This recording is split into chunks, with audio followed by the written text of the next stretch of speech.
bienvenue sur ma chaîne. Donc je suis consultant en stratégie et je vais vous montrer aujourd'hui gratuitement donc une formation entièrement gratuite sur comment entreprendre efficacement et je vais vous montrer avec un business model qu'on va créer comment rentrer dans un marché même si on n'a pas de connaissances et décliner un business model très efficace point par point. Donc surtout restez bien jusqu'à la fin de la vidéo pour comprendre. Là, je vais vous donner en fait les étapes pour être sûr de réussir son entreprise, sa volonté d'entreprendre. D'accord? Premièrement, le plus important, c'est quoi? C'est quand on démarre. Il ne faut pas avoir de dette.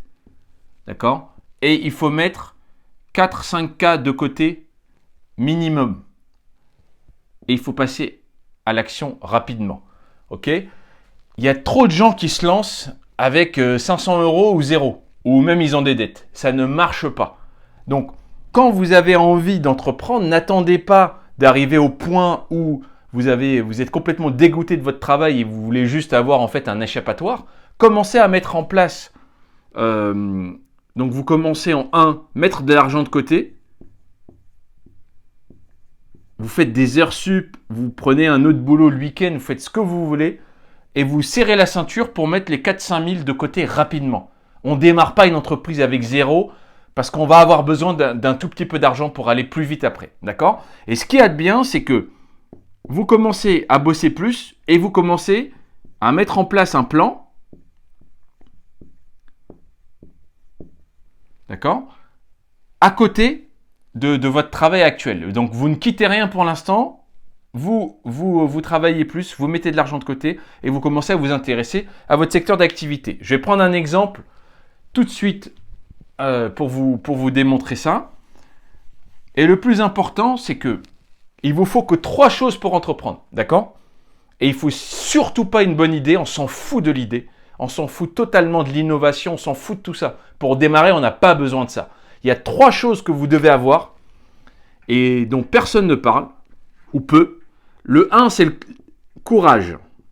Le courage. Croyez-moi, vous allez en avoir besoin. Mais si vous l'avez, il n'y a pas grand-chose qui peut vous arriver ensuite.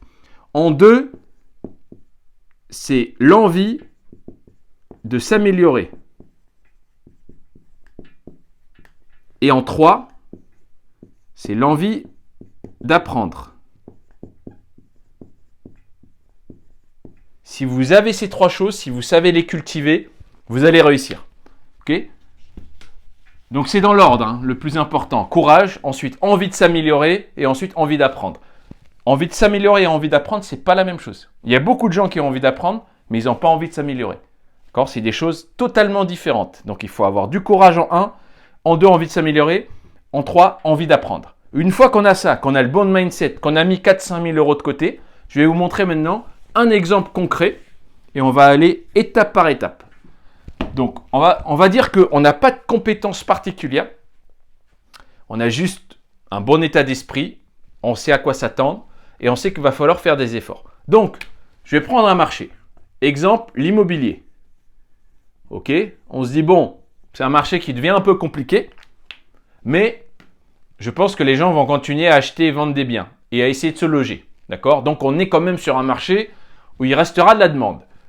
Et maintenant, il se passe un truc, c'est qu'il y a des nouvelles lois au niveau environnemental énergétique. Et ça va nous intéresser parce que le marché est en train de changer. Donc, qu'est-ce qu'on peut faire? Comment je vais intégrer ce marché en tant qu'entrepreneur? En 1, je vais me lancer en tant que diagnostiqueur. Je crois que ça s'écrit comme ça. Diagnostiqueur immobilier énergétique. Vous savez, celui qui fait les bilans énergétiques, etc. C'est obligatoire. Donc, ça, les formations, ça coûte, je ne sais plus, 3-4 000 € pour avoir une formation complète avec une certification qui nous donnera le droit d'exercer. D'accord? Il n'y a pas aucune compétence particulière à part l'envie d'apprendre, suivre la formation et s'y intéresser. Ok? Une fois qu'on a ça, donc ça, on peut le démarrer tout de suite. On peut s'inscrire sur une formation, aller à la formation, réviser et avoir notre certification sans quitter notre emploi. Donc ça nous arrange. On va utiliser un peu d'argent qu'on a mis de côté, mais pour l'instant, on ne quitte pas notre emploi. Ok? Une fois qu'on a l'assertif, on va se faire un petit réseau. Et là, c'est très simple hein, parce qu'il y a plein de boulot. Je vous rappelle que c'est une obligation à chaque fois qu'on veut louer ou qu'on veut vendre de faire un diagnostic. Donc, il y en a à foison. Donc, comme d'habitude, par quoi on démarre? La sous-traitance. Donc, on va créer une petite société ou alors on va démarrer en tant qu'auto-entrepreneur, peu importe, pour tester ça. On va se mettre en sous-traitance. On va contacter les plus grands acteurs du marché. On va dire, voilà, moi, je suis un indépendant. Si vous avez de la demande, je suis disponible, etc. Et on va aller, évidemment, démarcher toutes les agences immobilières, etc., qui sont ce qu'on appelle des prescripteurs. D'accord? Très simple. Il y a du boulot. OK? Ça, cette activité-là, même en démarrant, vous allez faire en indépendant facile 3-4 000 par mois. OK? Et si vraiment vous ne pouvez pas encore quitter votre emploi, c'est pas grave. Vous pouvez prendre des rendez-vous le soir et le week-end pour vous lancer tranquillement. D'accord? Ça, c'est ce qui est intéressant, c'est que c'est un métier à la demande en fait. Vous prenez des rendez-vous, vous fixez un rendez-vous, vous allez voir votre client. Vous n'avez pas besoin d'être constamment dans l'emploi. Okay? Une fois que vous bossez un peu, vous commencez à vous faire un petit réseau de clients. Et là, ce qui va être important, c'est l'état d'esprit. La plupart des diagnostiqueurs, ils viennent, ils font leur truc, et après, ils vous donnent un chiffre voilà, énergétique, etc. Là, nous, on va essayer d'avoir vraiment, aujourd'hui, qu'est-ce qu'attendent les propriétaires? Ils sont tous angoissés parce que, selon le bilan, la valeur va baisser. D'accord? Donc ici, il faut vraiment comprendre le besoin du client et avoir une approche conseil pour lui dire, voilà, ce qui consomme le plus d'énergie, c'est ça, voilà les petits travaux qu'on pourrait faire, etc. Essayez de bien, dans un premier temps, bien maîtriser tout ce qui est autour de l'énergie et ce qui peut améliorer la note. D'accord? Au début, on découvre le métier et très rapidement, il faut qu'on commence à échanger avec des artisans, il faut qu'on s'intéresse à ça. Parce que en ayant une approche conseil, on va gagner plein de clients. Ok? Une fois qu'on a ça, en deux, ce qu'on va faire, c'est qu'on va lancer une activité, donc dans la même boîte, pas besoin d'ouvrir une autre boîte, une activité de courtier en travaux. Donc là, on commence à échanger avec plein de gens dans le bâtiment, on se fait un petit réseau d'artisans sérieux.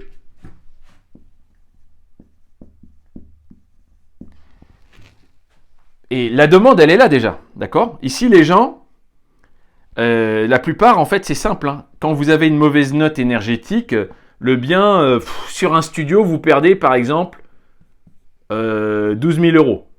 Facile, de valeur. Parce que celui qui va racheter, il sera obligé de faire les travaux. Ok?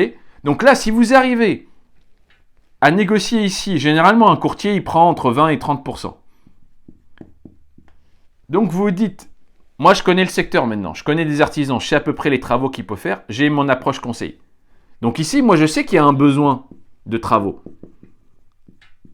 Dès que vous délivrez une mauvaise note énergétique, vous dites au gars, écoute, moi, là, je te fais remonter ta note et j'estime avec, par exemple, 7 000 euros,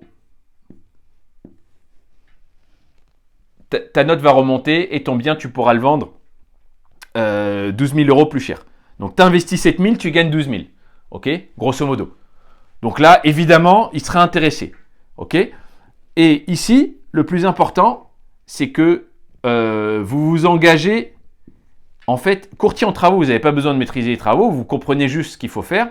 Vous mettez en relation avec des artisans sérieux et vous faites ce qu'on appelle un peu ici le chef de chantier, c'est-à-dire vous vous assurez que ça soit bien fini. D'accord? Donc, vous rassurez le client en lui disant, écoute, je vais suivre tes travaux jusqu'à la fin. Je te donne les conseils, je te rassure et tu payes par exemple 50% à la commande et 50% à la finition et moi, je visite le chantier à la fin. Vous êtes garant de ça. OK? Et avec ça, évidemment, dès qu'on a les premiers clients, photos, vidéos, on fait une petite page, peut-être une page Facebook, un truc comme ça, et vous montrez les résultats pour rassurer. Et sur votre téléphone, à chaque fois que vous avez le client, on dit, voilà, on a un client qui avait un studio dans le même cas de figure, on on lui a proposé des travaux beaucoup plus chers. Moi, je suis du métier, je connais des bons artisans. Je vous fais un truc clé en main. Je m'assure à ce qu'ils finissent dans les temps. Je m'assure de la qualité. Ça va vous coûter tant et en fait, vous allez gagner à la revente. Ok, très facile, vous êtes déjà dans le domaine. Tous les jours, en tant que diagnostiqueur, vous allez rencontrer en fait des personnes qui auront besoin à 80% de faire des travaux. Ok, donc en 1, je vais gagner ici à peu près 3-4 000 euros en me lançant sur le marché diagnostic. En 2, au bout de quelques mois, je me fais un petit réseau, je comprends bien les besoins, je lance du courtier en travaux, ça va me faire facile autour de 2000, hein, on va vraiment prendre bas. Et en 3, et après évidemment ça peut exploser selon le réseau qui augmente. Et en 3, qu'est-ce qui est intéressant, c'est qu'une fois qu'on est dans le domaine, peut-être au bout d'1 an, qu'est-ce qu'on peut devenir? On peut devenir investisseur IMO. Alors, je vais le remettre plus haut. Je vais remettre ici les 3 étapes, ça va être mieux. 1, je fais les diagnostics. Parce que c'est un besoin du marché. Tout le monde a besoin de faire des diagnostics énergétiques et c'est légal. Donc, il y a un gros marché. Ok ? Et le plus important pour nous, c'est qu'il y a des clients et des clients inquiets. Et vous savez que plus la douleur est forte, plus l'opportunité de business est présente. Donc, diagnostic, approche, conseil. Avec une bonne mentalité, inspirer la confiance, connaître son boulot, avoir une parole, etc. C'est toujours pareil. 2, courtier en travaux. Logique. Pas besoin de faire de la prospection, pas besoin d'aller chercher des clients, ils viennent tout seuls ici. Et 3, une fois que je suis en première ligne pour repérer les biens IMO qui sont à vendre, que j'ai une expertise sur les travaux et que j'ai mon équipe d'artisans et en plus après j'ai un réseau d'agents IMO et voilà, il faut entretenir tout le réseau. Hein. Dans l'IMO, c'est le réseau qui compte et ça va tout seul puisque vous êtes dans le domaine tous les jours. Et en 3, je suis en première loge pour commencer à faire des bons investissements. Puisque je suis du métier, je peux par exemple récupérer un studio pourri où les travaux sont énormes, mais moi comme je connais des gens, ils vont me faire un prix et je pourrais le retaper et ensuite soit le mettre à louer avec un fort rendement, soit le revendre avec une plus-value. D'accord ? Donc c'est très intéressant parce que on a la capacité d'être au niveau technique, on a la capacité d'être au niveau ici délégation. C'est pas nous qui allons travailler, mais on fait du courtage, donc c'est du semi-passif. Et on a la capacité d'être dans le domaine de l'investissement. Donc là, ça coche vraiment toutes les cases, d'accord ? En sachant que évidemment, c'est des étapes, mais si on les respecte et c'est pas très compliqué, vous voyez que c'est pas très compliqué, potentiel est immense. Et vous voyez là, j'ai vraiment une approche business qui est intéressante parce que je vais là où les clients sont inquiets, là où il y a un marché, là où il y a un besoin au niveau des travaux, et je viens avec mon approche rassurer, conseiller, et je viens avec mon réseau ici que j'ai sélectionné avec le temps d'artisans. Je viens faire du bon travail et je viens garantir ce travail en vérifiant les chantiers à la fin, etc.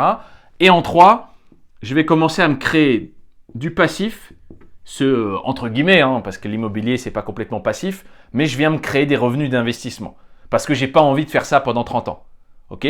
Ça coche toutes les cases. C'est simple, c'est logique, les clients sont déjà là, le marché est déjà là, avec la bonne approche, l'envie d'apprendre le métier, de comprendre les besoins, le bon état d'esprit, tout est là. D'accord ? Donc ça, c'était un exemple dans l'immobilier. On peut le faire évidemment. Tout le monde n'a pas envie de faire ça, mais on peut l'appliquer à énormément de secteurs d'activité et la méthodologie sera la même. Et évidemment, il faut l'adapter. Je ne connais pas tous les secteurs. Donc c'est pour ça que moi, avec mes clients, je travaille que sur du sur-mesure, je travaille que sur du sur-mesure selon votre besoin, votre marché et là où vous en êtes vous, Parce que tout le monde ne peut pas dupliquer exactement de la même manière. C'est bien pour ça que c'est compliqué. D'accord ? Et le problème, c'est que si vous allez sur Internet ou vous allez acheter des formations en ligne et appliquer des méthodes basiques sans savoir vraiment quelles sont les étapes pour vous, ben, c'est là où généralement ça ne marche pas trop bien. D'accord ? Alors que si on l'adapte exactement, on le duplique selon vos besoins, aucune raison que ça ne marche pas. Je vous dis à bientôt. N'oubliez pas de vous abonner. Je vais balancer beaucoup de formations gratuites. Donc, allez pas payer ou allez pas regarder des gens qui ne savent pas de quoi ils parlent. Et je vous dis à bientôt.